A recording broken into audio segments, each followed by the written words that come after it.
Amén, aleluya. Amados hermanos, esta noche tenemos un tema que es muy importante, pero que sobre todo es trascendente para el desarrollo de nuestra vida cristiana, y le he puesto por título Una vida con propósito. Dígalo conmigo, una vida con propósito. Una vez más, una vida con propósito. Yo le animo, por favor, a que abra su Biblia y vaya conmigo a la Escritura, ahí al libro del profeta Jeremías, capítulo 29, verso 11. Este es uno de mis pasajes preferidos, por no decir que es mi favorito.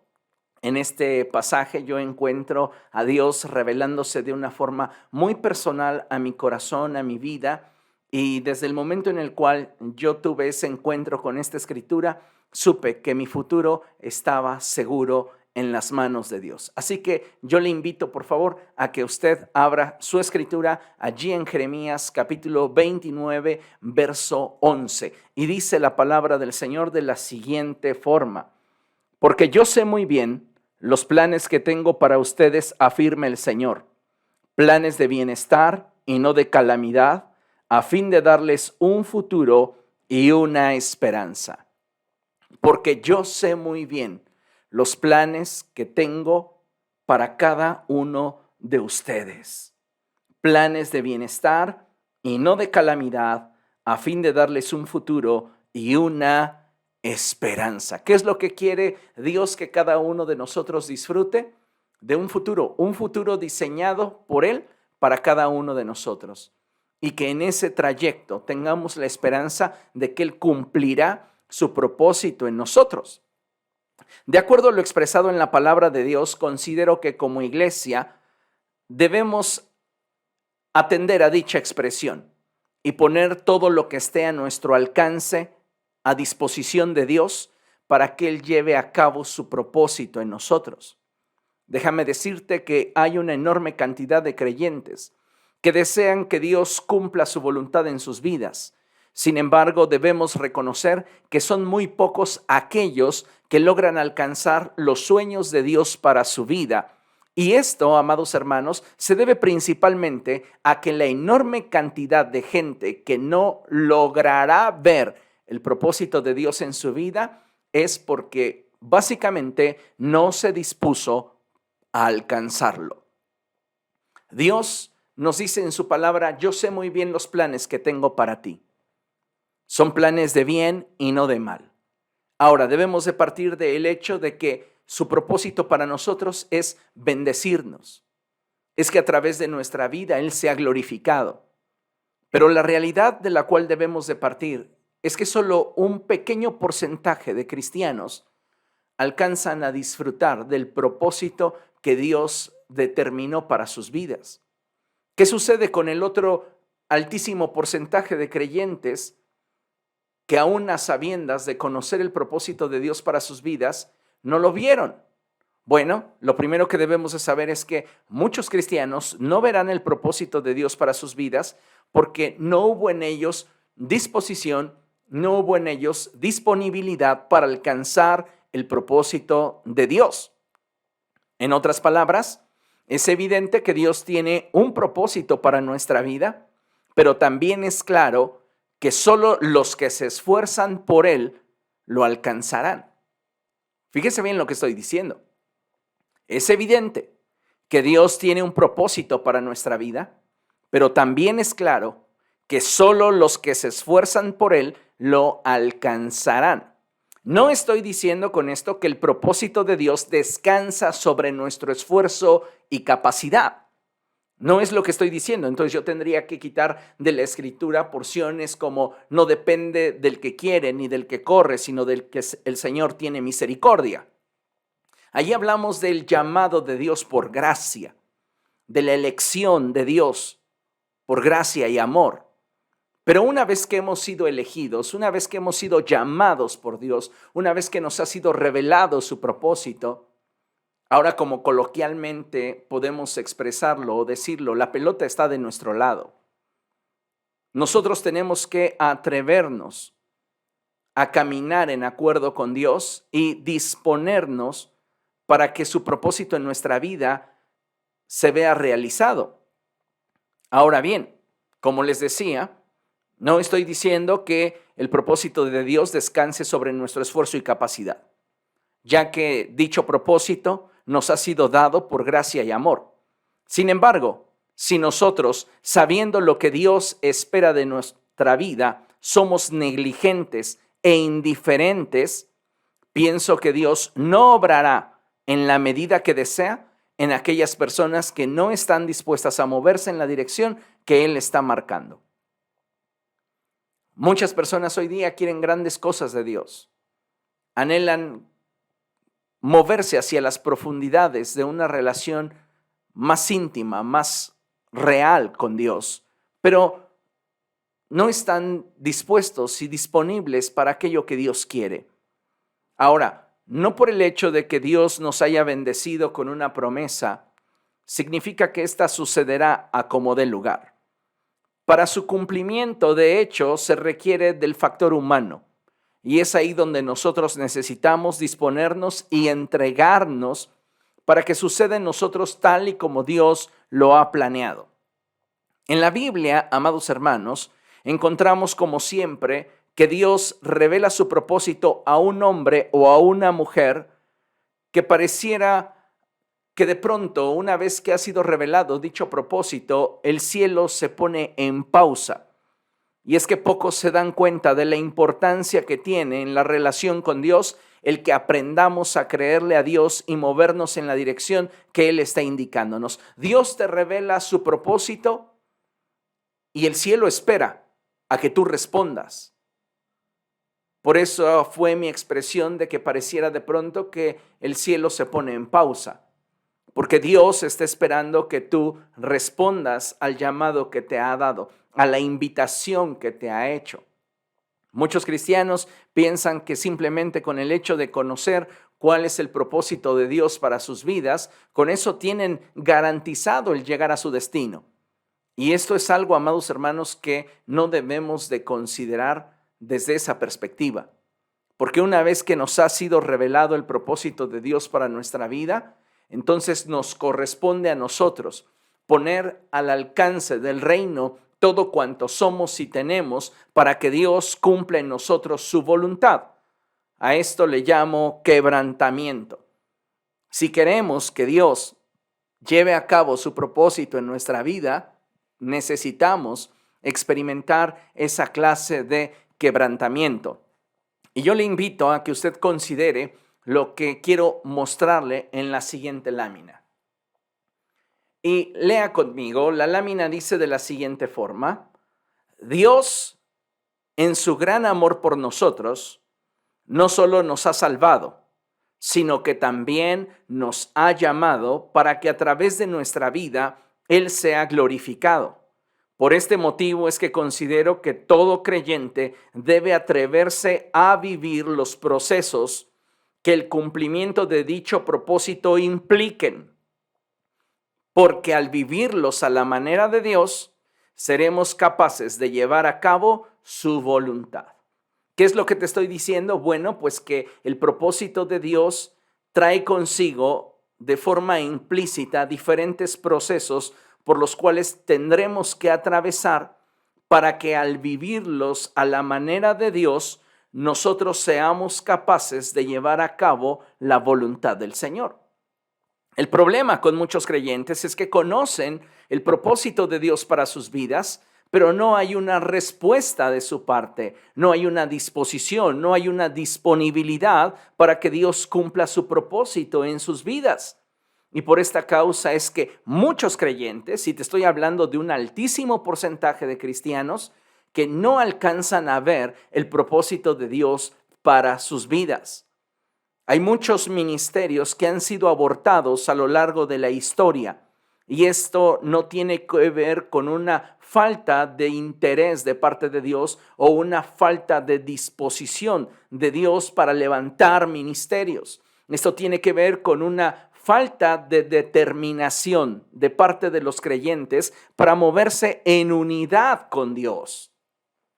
Y creo que es algo que debemos de considerar seriamente, porque si como hijos de Dios no estamos dispuestos a vivir sus procesos, nos estamos limitando a nosotros mismos. y en ocasiones podremos entorpecer el avance del plan que Dios tiene para nuestra vida. ¿Alguna vez usted ha reflexionado sobre cuál es el plan de Dios para su vida? ¿Alguna vez ha meditado sobre cuál será el costo que usted tiene que pagar para que dicho plan, dicho propósito se cumpla en su vida? A veces cuando consideramos, cuando calculamos lo que nos implicará alcanzar el propósito de Dios, es ahí donde muchos de nosotros no estamos dispuestos a pagar el costo. Y por este motivo es que no nos atrevemos a dar el siguiente paso. El Señor Jesucristo lo dijo de esta manera: ¿quién de ustedes que desea edificar una torre no se sienta primero y calcula si tiene con qué concluir? Cuando nosotros vislumbramos el propósito de Dios, el cielo está esperando de nosotros una respuesta que le indique al cielo que estamos dispuestos a comprometernos, disponiendo todo cuanto somos y tenemos para que su voluntad sea hecha en nosotros.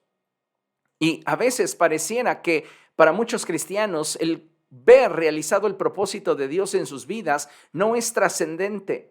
Algunos cristianos llegan a creer que fueron salvados para ser espectadores de lo que algunos fueron llamados a hacer.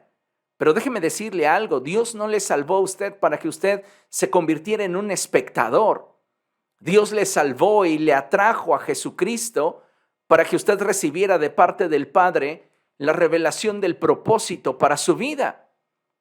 El problema, como ya mencioné, es nuestra falta de disposición, nuestra indiferencia, nuestra falta de determinación para querer buscar más de Dios. Es ahí donde muchas veces se da el problema del por qué no vemos a Dios obrar con poder en nuestra generación y solo unos cuantos sirven a Dios. Estoy completamente seguro que cada hijo de Dios que ha sido comprado a precio de sangre tiene un propósito eterno en su vida.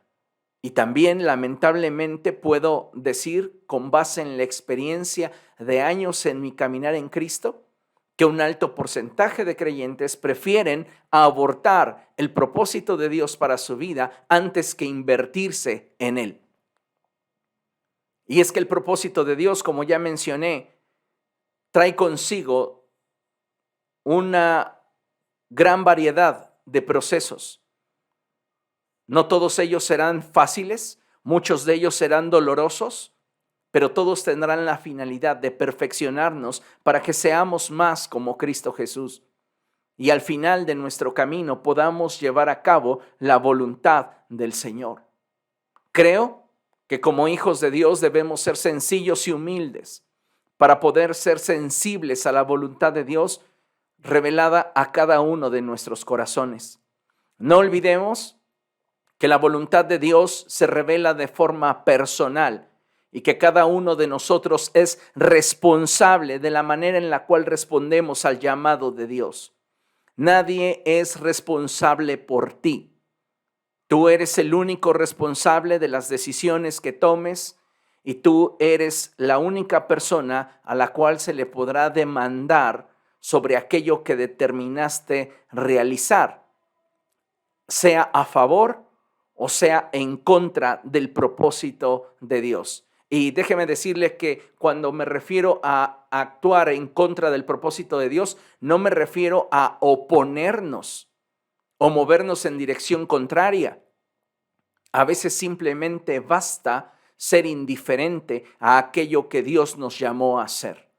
Hay personas que están recibiendo en su corazón muy fuerte la convicción de servir a Dios en algún área de servicio. Hay quienes están siendo despertados para moverse en un nuevo nivel ministerial. ¿Y qué sucede? Cuando comienzan a calcular el costo que les va a implicar poder ver el propósito de Dios cumplido en sus vidas, simplemente prefieren abandonarlo, prefieren abortar el propósito de Dios a fin de ellos conservar su comodidad.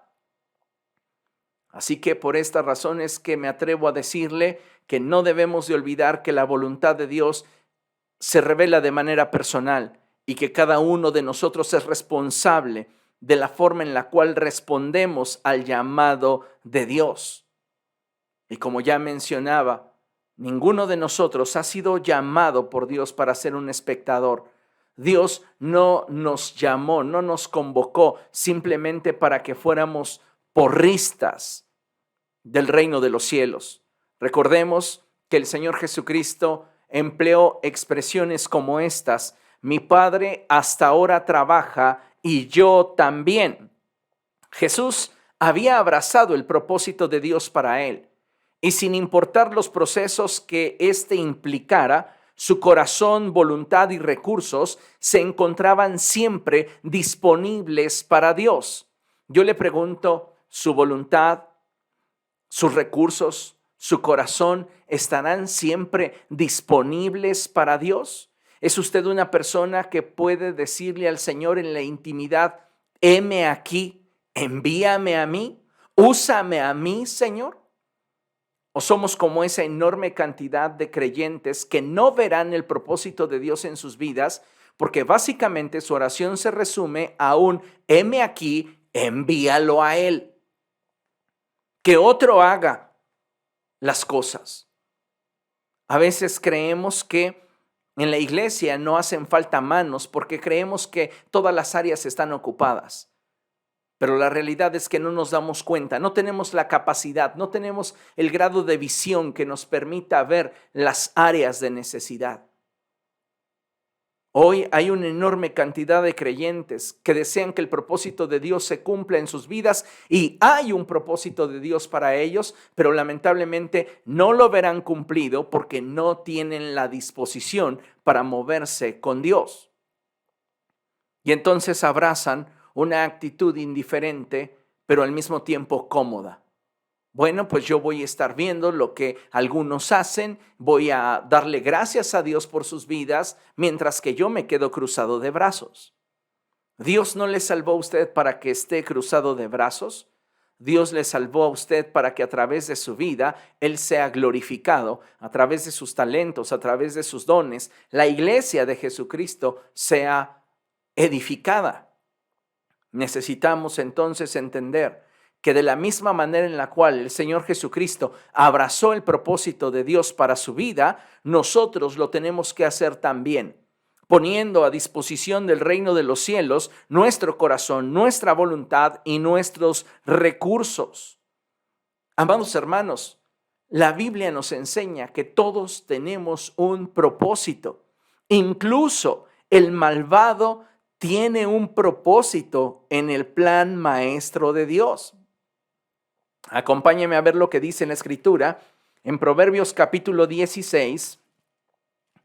Vamos allá, Proverbios capítulo 16, verso 4. Cuando usted lo tenga, puede decir gloria a Dios. Proverbios capítulo 16, verso 4. Y dice la Escritura de la siguiente forma: toda obra del Señor tiene un propósito. Hasta el malvado fue hecho para el día del desastre. Todos tenemos un propósito de parte de Dios. Y la Escritura enfatiza, y lo subrayo, que hasta el malvado tiene un propósito en el plan de Dios. Nosotros, como hijos suyos, con mayor razón, tenemos un propósito de parte de Dios que cumplir. Él nos ha dado un propósito. La pregunta obligada es si nosotros estamos mostrándonos ante Él dispuestos y disponibles. ¿Cuántos de nosotros nos vamos a conformar simplemente con ver lo que otros logran en Cristo Jesús, mientras que nosotros estamos desde las gradas como simples espectadores, pensando de qué manera lo pudieron haber hecho mejor? Yo creo, amados hermanos, que todos hemos sido llamados para servir a Cristo en diferentes áreas, de diferentes formas, pero no creo que ninguno de nosotros haya sido salvado para simplemente observar. Considere lo siguiente: los planes de Dios y sus propósitos requieren de nuestra participación. Como lo expresa nuestra lámina, los planes y propósitos de Dios requieren de nuestra participación. Ahora, le hago esta pregunta: ¿cuántos de ustedes están dispuestos a participar en el propósito de Dios? A veces nos estamos conformando, como ya lo he venido mencionando, con que otros hagan. Pero ¿cuándo vamos a hacer nosotros? ¿Cuándo seremos nosotros los que realmente se comprometan, los que se determinen, los que estén dispuestos y disponibles para que Dios sea glorificado a través de sus vidas y para que la iglesia sea consolidada a través de su esfuerzo? A veces queremos simplemente, como lo he venido diciendo, que otros hagan el trabajo y nosotros disfrutar de aquello que nos salpique, permítame la expresión. Creo que estamos viviendo un tiempo de definición y requerimos como pueblo de Dios profundizar en nuestra relación con el Señor, descubrir cuál es el llamado que Dios ha depositado sobre nuestra vida y entonces comprometernos para que Dios, a través de esa rendición que presentemos delante de Él, a través de nuestra disposición, a través de nuestra disponibilidad, Él obre en nuestra vida. Eso considero que es fundamental y que es necesario, amados hermanos. La palabra de nuestro Dios nos describe como piedras vivas. ¿Lo sabía? La Escritura dice que nosotros, al acercarnos a Cristo Jesús, también somos como piedras vivas con las cuales se está edificando una casa para nuestro Dios. En este sentido, la Escritura refiere a que cada vez que una persona viene a Cristo, le es dado de parte de Dios un propósito. ¿Para qué? Para glorificarle. Y para que esto suceda, nosotros necesitamos participar. Usted tiene que participar activamente en el cumplimiento del propósito particular para el cual Dios le salvó. Usted tiene que participar activamente para que se cumpla el propósito de la comunidad, de la iglesia en la cual Dios le sembró, Dios le colocó. Esto es algo muy importante porque cuando no lo vemos desde estas perspectivas, comenzamos a creer que la responsabilidad es de otros. Y no nos damos cuenta que muchos de nosotros no estamos cumpliendo con nuestra parte de la responsabilidad. Muchos de nosotros nos dolemos cuando alguno de nuestros órganos deja de funcionar de manera correcta. Imagínese usted que comenzara a sentir usted falla en alguno de sus órganos internos, falla en alguno de sus huesos, falla en alguna articulación, falla en algún músculo. Todo el cuerpo se duele. Lo mismo sucede con la iglesia local. El apóstol Pablo dice que a pesar de que somos muchos miembros, no obstante, somos un cuerpo. Y muchos no están interesados en que se cumpla el propósito de Dios para su iglesia y tampoco están interesados en que se cumpla el propósito de Dios en su vida personal. Ellos se sienten salvos y consideran que es todo el papel que ellos vinieron a desempeñar en este mundo: ser salvos y observar a la iglesia. Tenemos que aprender a ser iglesia. Y este ya será tema de otra ocasión, pero creo de todo corazón que como pueblo de Dios necesitamos aprender a ser iglesia. A ser y a hacer iglesia. Vamos a meditar en una porción de la Escritura en la cual Dios nos muestra su propósito para un hombre que Él escogió para sí y cómo dicho propósito le implicaría atravesar por diversos procesos y qué nos enseñan dichos procesos a nosotros. Esta noche quiero hablarte específicamente acerca de el rey Saúl, quien fue el primer rey de Israel. Y en esta lámina te invito a que abras la escritura en el primer libro de Samuel, capítulo 10, verso 1. Y tenemos la cita proyectada aquí mismo y dice de la siguiente manera: entonces Samuel tomó un frasco de aceite y lo derramó sobre la cabeza de Saúl. Luego lo besó y le dijo: es el Señor quien te ha ungido para que gobiernes a su pueblo. Es el Señor quien te ha ungido para que gobiernes a su pueblo. Muchos creyentes, amados hermanos, podrían pensar que a partir de este momento Saúl ya tenía la capacidad para cumplir con el propósito de Dios. Es cierto que Saúl ya contaba con una promesa, es cierto también que ahora él estaba siendo ungido para gobernar, pero la realidad es que con la revelación del propósito de Dios para su vida, apenas comenzaban los procesos que le llevarían a que él pudiera ejecutar la voluntad de Dios a través de su vida para el pueblo. Si prestamos atención, el profeta Samuel comienza a describirle a Saúl una serie de señales que confirmarían el plan de Dios para su vida. Yo le invito, por favor, a que abra su Biblia en primer libro de Samuel, capítulo 10, y vamos a darle lectura a los versos que continúan. Primer libro de Samuel, capítulo 10, y vamos a leer a partir del verso 1 hasta el verso 8. Y dice la escritura de la siguiente manera. Ponga mucha atención. Entonces Samuel tomó un frasco de aceite y lo derramó sobre la cabeza de Saúl. Luego lo besó y dijo: es el Señor quien te ha ungido para que gobiernes a su pueblo.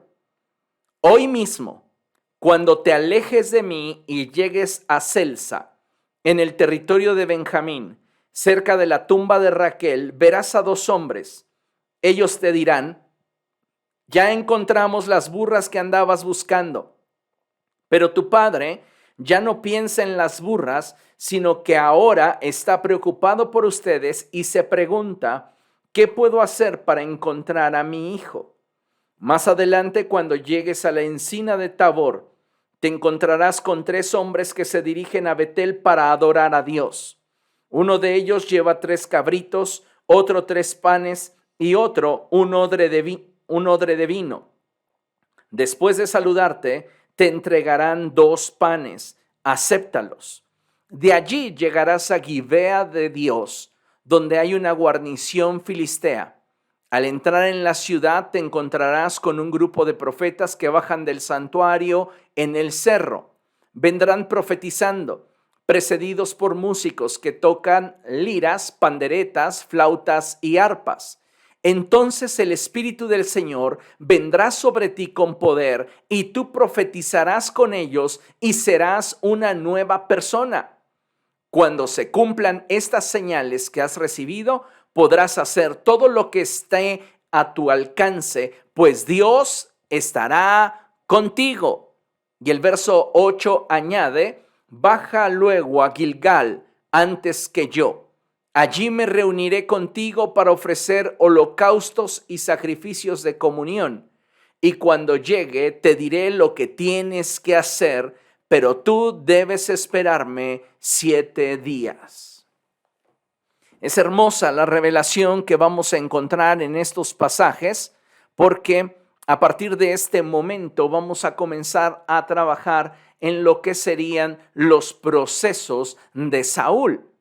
Y déjeme mostrárselos básicamente en estos pasajes bíblicos que acabamos de leer. Yo encuentro 4 procesos en la vida de Saúl que nos van a servir a nosotros para comprender mejor cuál es la voluntad de Dios para nuestra vida.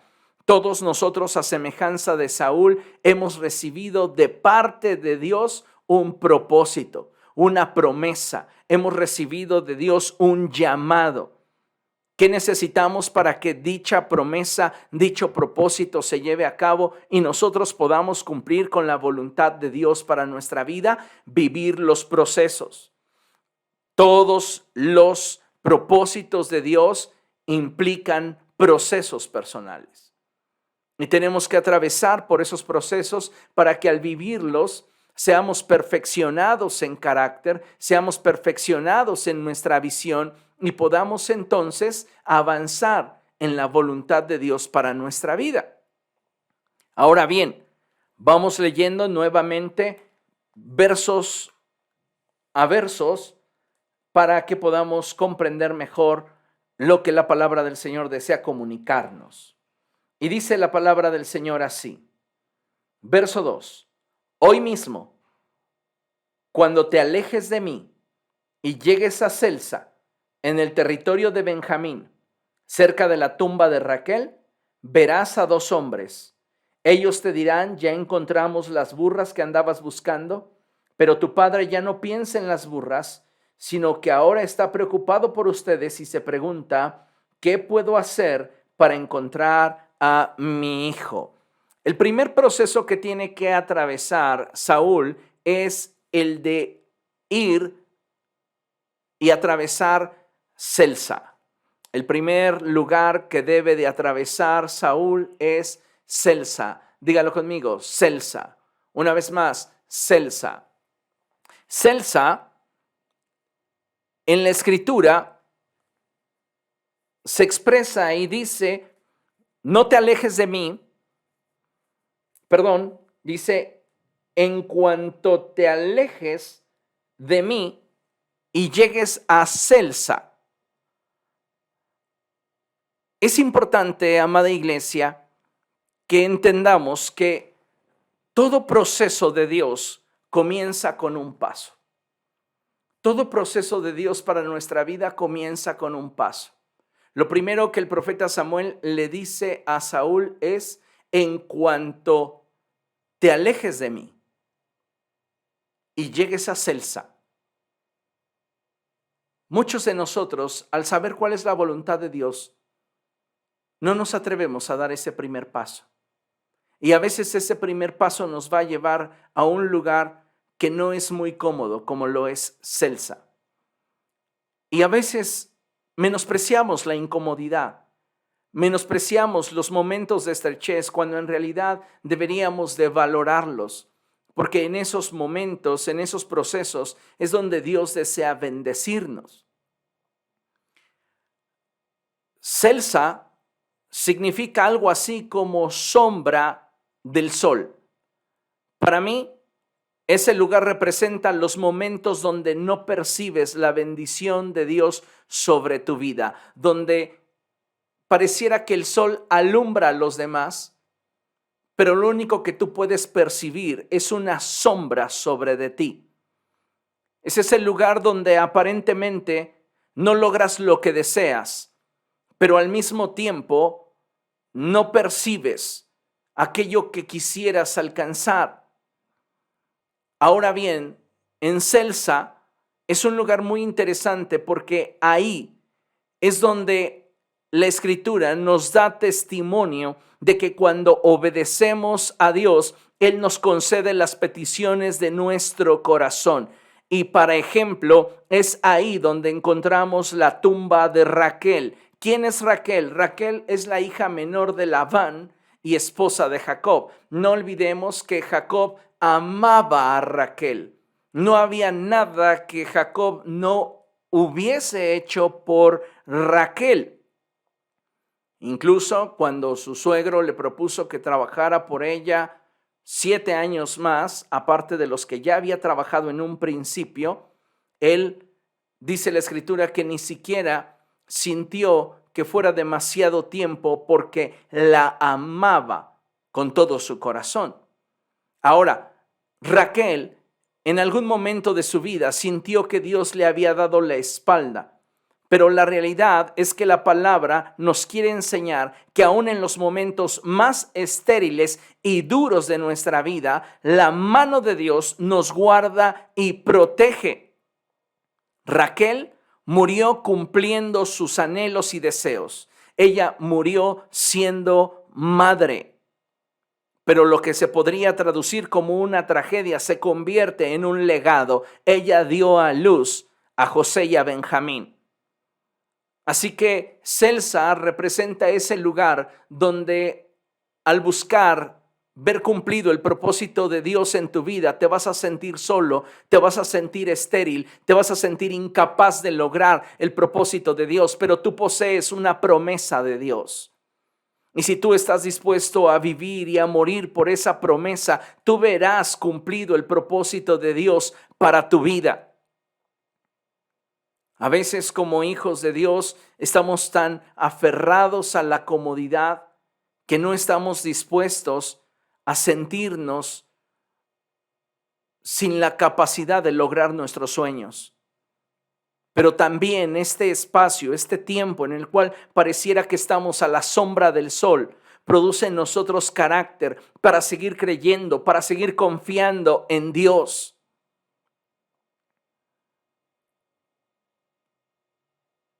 A veces pareciera que en este periodo somos despojados de aquello que Dios desea darnos y lo vemos cada vez más lejano, cada vez más imposible, cada vez más distante.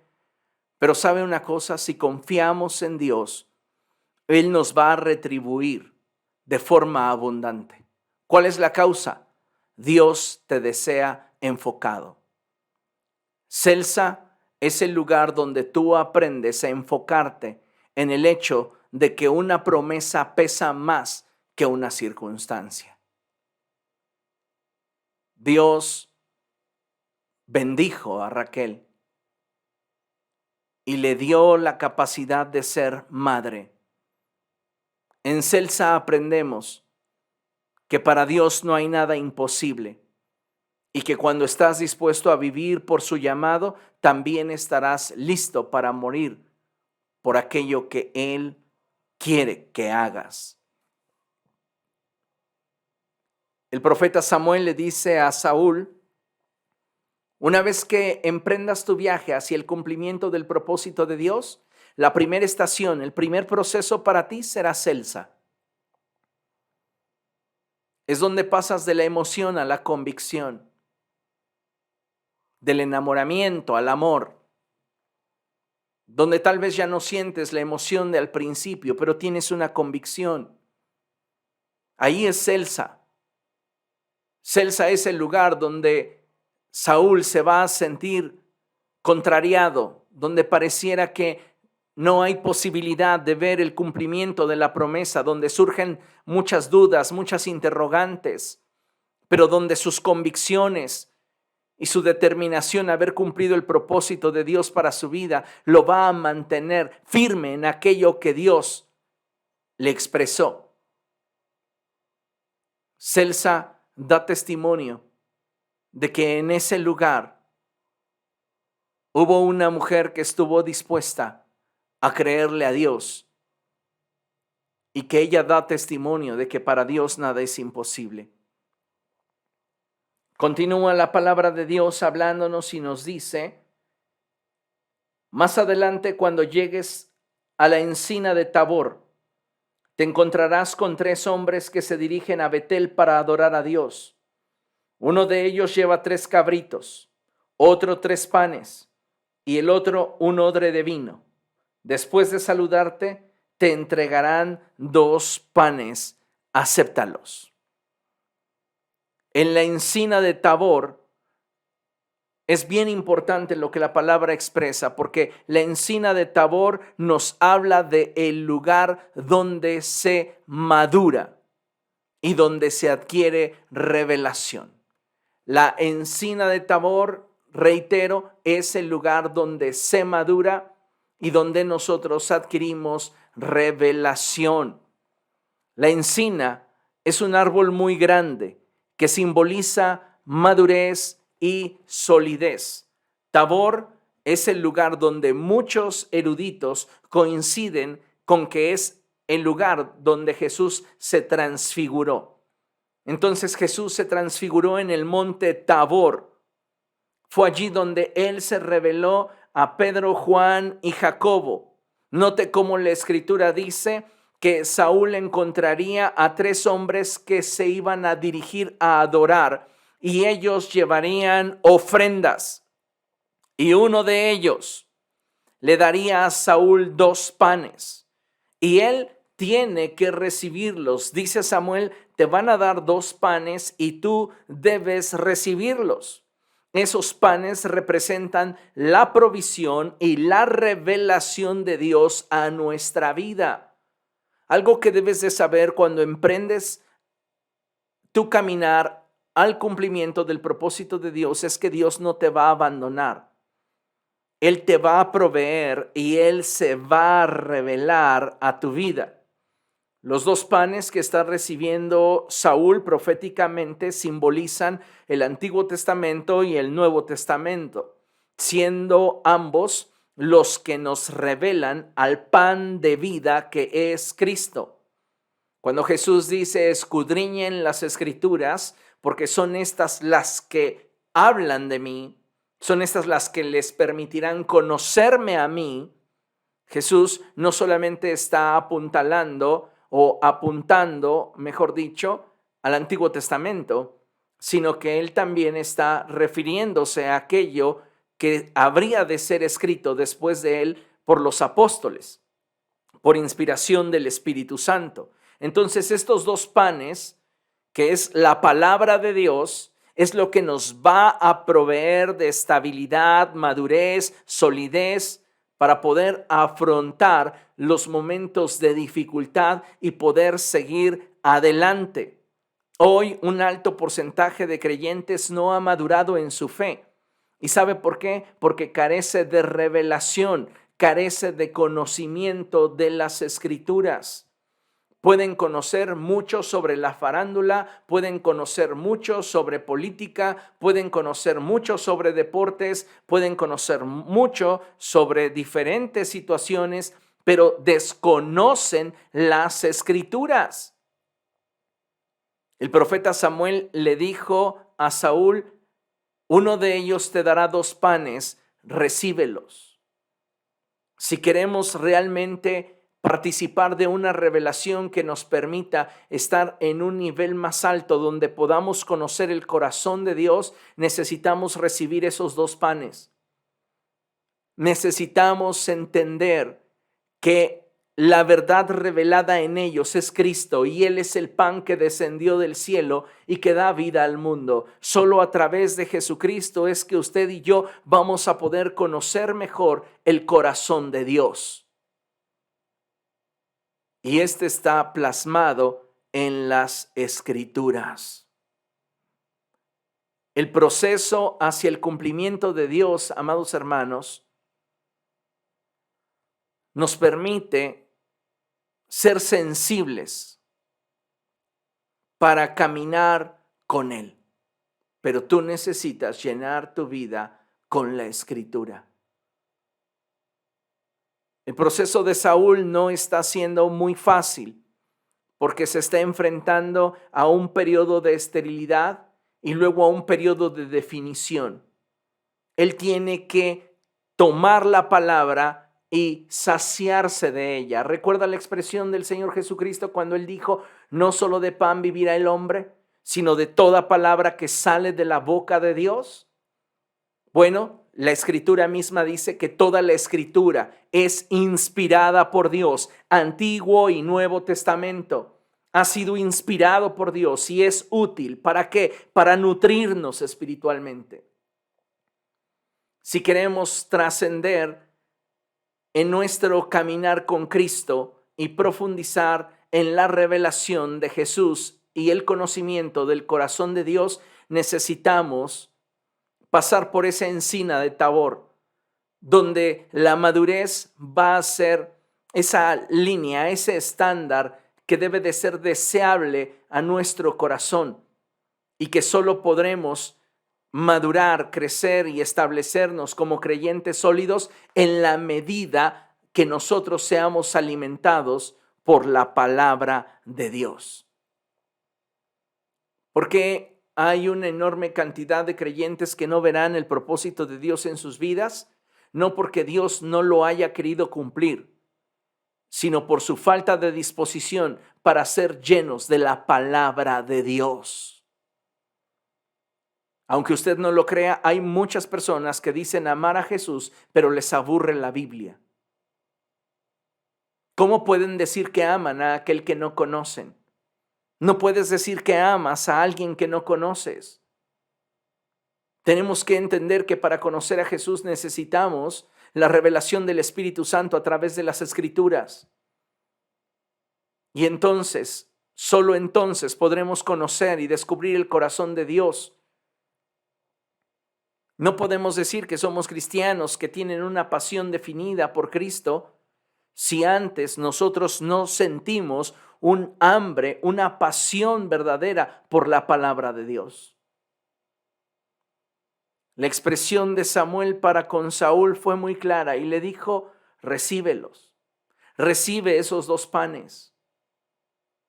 Hoy mucha gente está menospreciando las Escrituras, se están enganchando a ideologías que no tienen nada que ver con el propósito de Dios, que son humanas, diabólicas.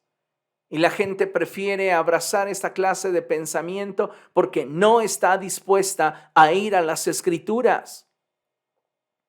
Creo que hoy estamos viviendo ese tiempo de oportunidad donde usted y yo podemos movernos en acuerdo con Dios siempre que tengamos las Escrituras como fundamento de nuestra vida. Qué importante, amados hermanos, es que a partir de este día amemos la palabra de Dios. Dígale a la persona que tiene a su lado: tú necesitas amar la palabra de Dios. Y si usted está solo, dígaselo a usted mismo: yo necesito amar más la palabra de Dios. Continúa la Escritura hablándonos y dice: de allí llegarás a Gibea de Dios.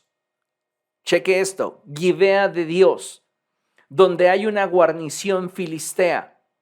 Al entrar en la ciudad, te encontrarás con un grupo de profetas que bajan del santuario en el cerro. Vendrán profetizando precedidos por músicos que tocarán liras, panderetas, flautas y arpas. Entonces el Espíritu del Señor vendrá sobre ti con poder y tú profetizarás con ellos y serás una nueva persona. Cuando se cumplan estas señales que has recibido, podrás hacer todo lo que esté a tu alcance, pues Dios estará contigo. Ahora, Saúl debe de ir a un nuevo nivel, hacia un nuevo proceso, y es el de entrar a Gibea de Dios. Ahora, hay algo muy interesante porque en el capítulo 11, verso 4, la Biblia menciona que Gibea era la ciudad de Saúl, pero Samuel le llama Gibea de Dios, lo cual, de acuerdo con todo lo que acontece en ese lugar, me da a entender que en esta etapa es la etapa donde todos necesitamos aprender a menguar y darle toda la gloria a Dios. Si usted continúa leyendo después de el verso 10 del capítulo 10, usted va a ver todo lo que sucedió con Saúl en Gibea, la forma en la cual el Espíritu Santo descendió sobre de él y cómo es que él comenzó a profetizar, a tal grado que entre los israelitas y la gente que lo conocía, surgió el dicho: ¿a poco Saúl está entre los profetas? Gibea representa un proceso en el cual el creyente, si se mantiene en la dirección que Dios le ha trazado y es obediente a Él, se encontrará en un proceso en el cual vea la mano de Dios sobre su vida. Gibea es donde Saúl podría haberse sentido el producto terminado.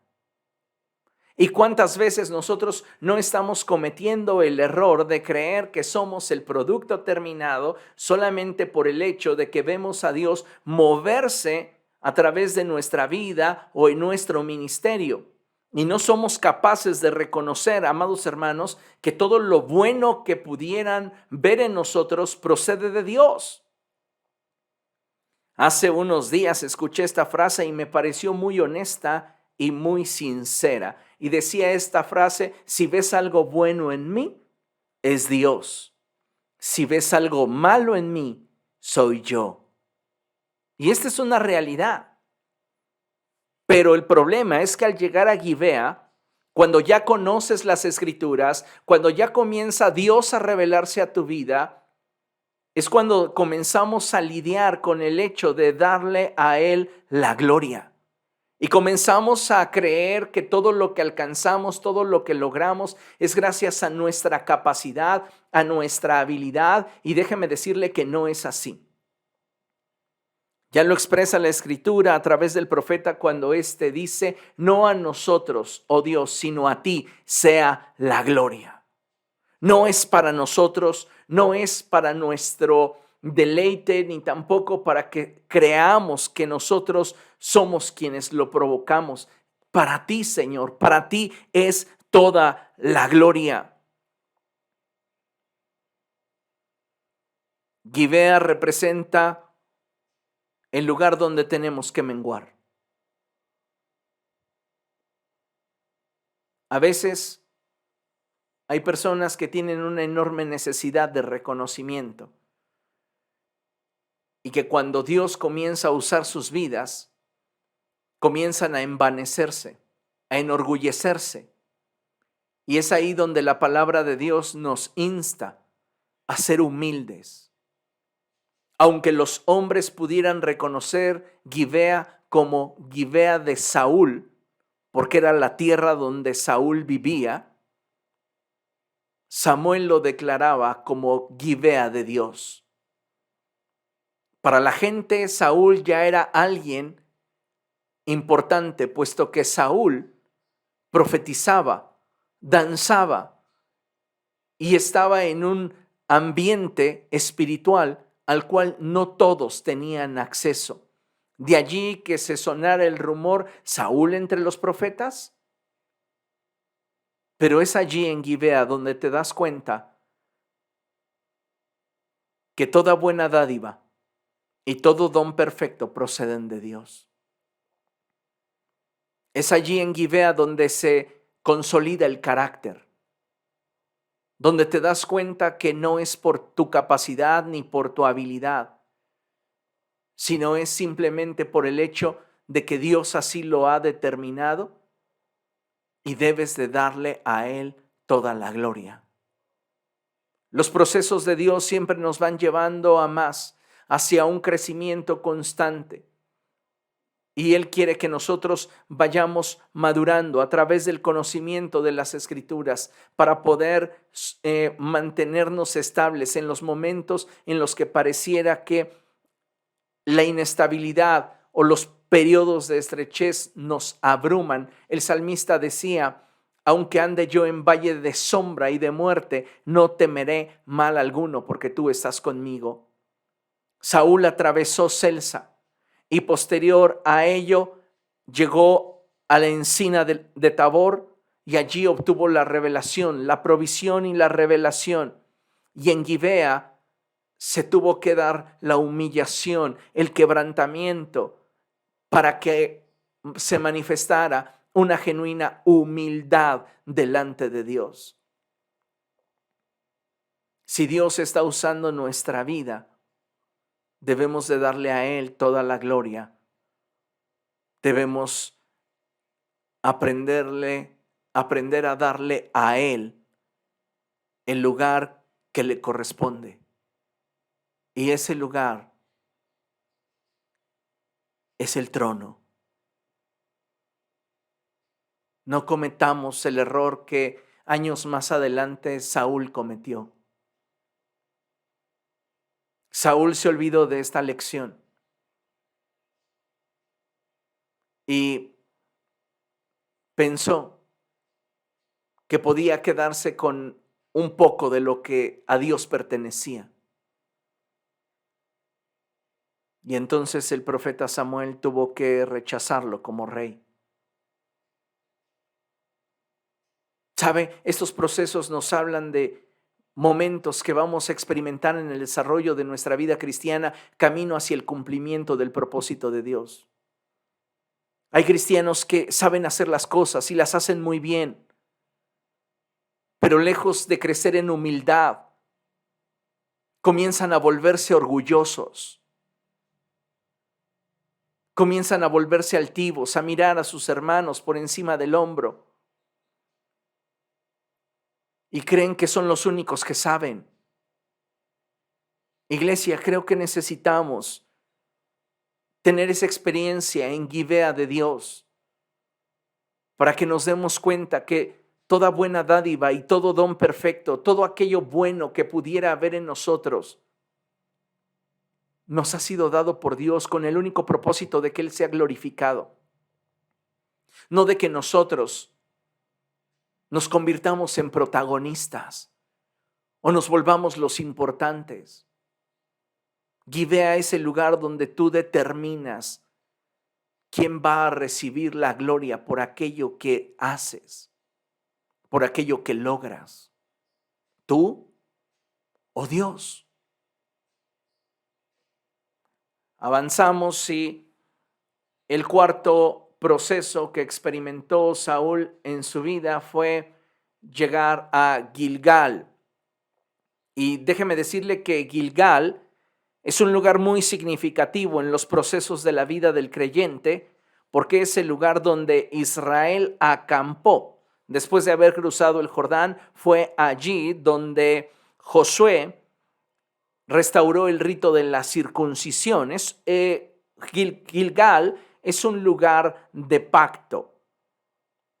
Y me llama mucho la atención lo que Samuel le pide a Saúl que haga en Gilgal. Y dice, verso 8, baja luego a Gilgal antes que yo. Allí me reuniré contigo para ofrecer holocaustos y sacrificios de comunión. Y cuando llegue, te diré lo que tienes que hacer. Pero tú debes esperarme 7 días. A muchos de nosotros, cuando ya hemos llevado un caminar con el Señor, nos cuesta mucho esperar. A veces creemos que basados en nuestra experiencia, en nuestra capacidad, en nuestras habilidades, pues ya sabemos cómo movernos y ya sabemos hacia dónde dirigirnos. Pero algo que muchas veces no reparamos es en el hecho de que estamos moviéndonos en la voluntad de Dios. Estamos tratando de alcanzar el propósito de Dios. Y hay creyentes, amados hermanos, que al no esperar la voluntad del Señor se precipitan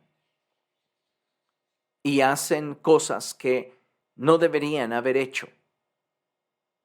Entonces, cada una de estas estaciones por las cuales tuvo que atravesar Saúl nos habla de la necesidad que tenemos nosotros de apegarnos a los procesos y vivirlos de tal manera que estos nos permitan el día de mañana llevar a cabo la voluntad de Dios de manera excelente, tal y como Dios quiere que lo hagamos. Si usted vuelve a ver todo el recorrido, algunos de nosotros nos hemos quedado atorados en alguno de estos procesos. Hay creyentes que les fue revelado el propósito de Dios, avanzaron a Celsa y ahí se quedaron. Porque Celsa es un lugar de esterilidad, un lugar de dolor, un lugar donde parece ser que no vas a avanzar, donde parece ser que no vas a lograr tus sueños, donde pareciera ser que Dios no cumplirá su propósito en ti, donde pareciera ser que Dios te ha olvidado. Y a pesar de que hay el testimonio de una Raquel que vio la mano de Dios obrar en su vida, pareciera que muchas veces el entorno a muchos creyentes les impide poder renovar su fe y seguir confiando en el Señor.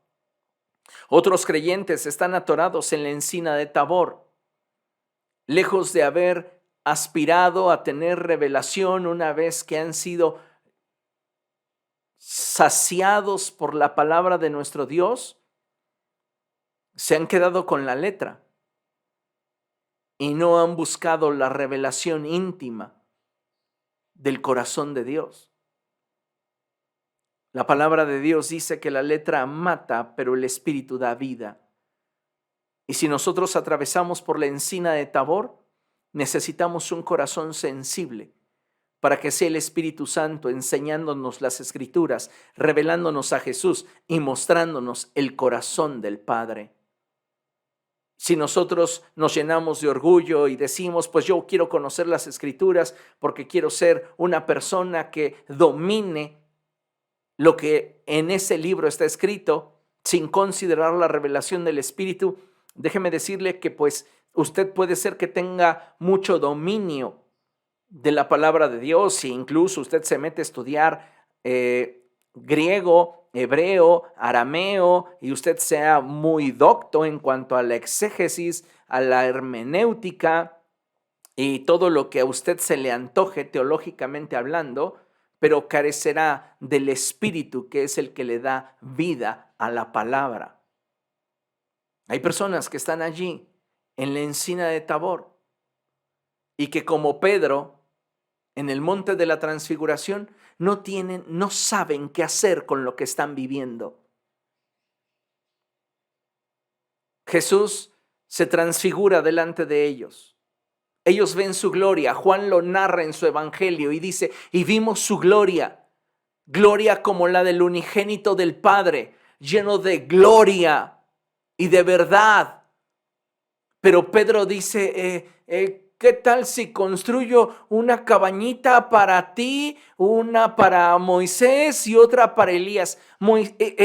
Pedro está hablando de tabernáculos y se está perdiendo la revelación de Jesús como el Hijo de Dios.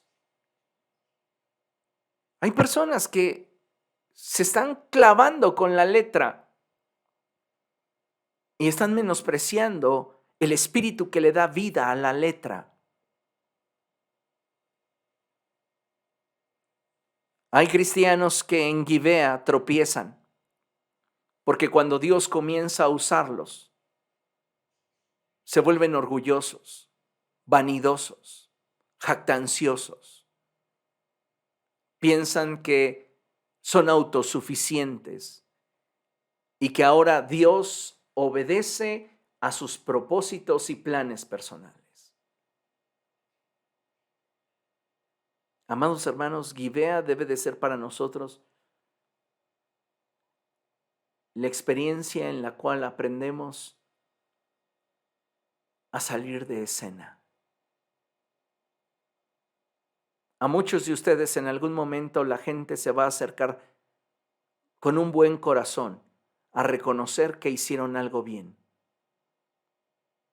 Tal vez alguien pueda decirles, me gusta mucho cómo ministras la alabanza, me gusta cómo cantas, me gusta cómo tocas, me gusta cómo enseñas, me gusta la forma en la cual guisas, la manera en la cual atiendes, la forma en la cual te desenvuelves en determinada actividad. Y usted puede en ese momento glorificar a Dios o querer tomar esa gloria para usted. ¿Cómo estamos en ese proceso? Donde en Gibea se nos confunde con alguien que no somos. Porque la realidad es que no es de nosotros, es de Dios. ¿Somos nosotros quienes están ya dispuestos para glorificar a Dios? Cada uno de estos procesos que se viven son muy significativos. ¿Y qué decir del proceso en Gilgal, que es el lugar donde se le da una muerte continua a la vieja naturaleza? Por eso, al estar allí en Gilgal, Samuel le dice a Saúl, debes esperarme para que yo te diga lo que debes hacer. Esto me hace reflexionar en esa expresión que Jesús tiene con el apóstol Pedro. Cuando Jesús le dice a Pedro, cuando eras joven, te ceñías e ibas a donde tú querías. Cuando seas viejo, otro te ceñirá y te llevará a donde no quieras ir. En Gilgal, tienes que aprender a esperar en Dios, a depender de Él y a mantenerte alerta para que tu naturaleza pecaminosa no te gobierne. Es el lugar donde se da muerte al yo. Es el lugar donde se efectuó la circuncisión y donde había una separación de la inutilidad de la carne para dejar expuesta la sensibilidad de lo que nos permite conectarnos con Dios. ¿Comprende? Tenemos que atravesar por estos procesos para poder seguir avanzando. Pero ninguno de nosotros podría hacerlo si realmente no tuviéramos un elemento que es fundamental. Y este elemento lo encontramos allí en primer libro de Samuel, capítulo 10, verso 9, y lo tenemos aquí señalado en la pantalla. Y dice así: cuando Saúl se dio vuelta para alejarse de Dios, Dios le cambió el corazón y ese mismo día se cumplieron todas esas señales. Para que estos 4 procesos, desde el proceso de Celsa y cada uno de los procesos que hemos mencionado en esta noche, tuviera éxito, Saúl debía de tener un corazón nuevo. Si queremos nosotros tener éxito en el proceso de Dios, debemos pedirle al Espíritu Santo que Él nos dé un corazón nuevo. A través del profeta Ezequiel, el Espíritu del Señor nos dice que Él quitaría de en medio de nosotros el corazón de piedra y nos daría un corazón de carne que estuviese dispuesto a caminar con Él y a obedecer sus mandamientos. Creo de todo corazón que si queremos atravesar victoriosos por cada uno de esos procesos y finalmente ver cumplido el propósito de Dios para nuestra vida, necesitamos de un corazón nuevo. Un corazón que esté dispuesto a agradar a Dios. Un corazón que esté dispuesto a obedecerle. Y me encanta la forma en la cual la Escritura enfatiza: y ese mismo día se cumplieron todas esas señales. Es decir, una vez que el corazón de Saúl fue transformado, entonces estuvo preparado para vivir los procesos de Dios. ¿Cuántas veces, amados hermanos, nosotros no estamos preparados para vivir los procesos de Dios? Nos estamos quedando a la mitad, nos estamos quedando estancados, nos estamos quedando lejos de lo que Dios quiere para nuestra vida. Hoy creo que necesitamos reflexionar sobre en qué punto nos encontramos. Porque Dios te ha llamado, Dios se ha revelado a tu vida, pero tal vez no has salido de Celsa.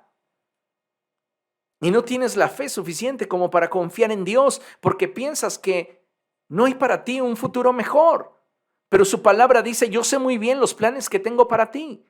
Son planes de bien y no de mal, porque deseo darte un futuro y una esperanza.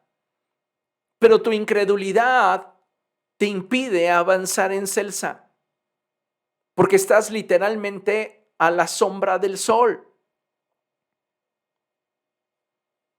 Necesitamos entender esta verdad para entonces movernos hacia Tabor y allí recibir provisión y revelación.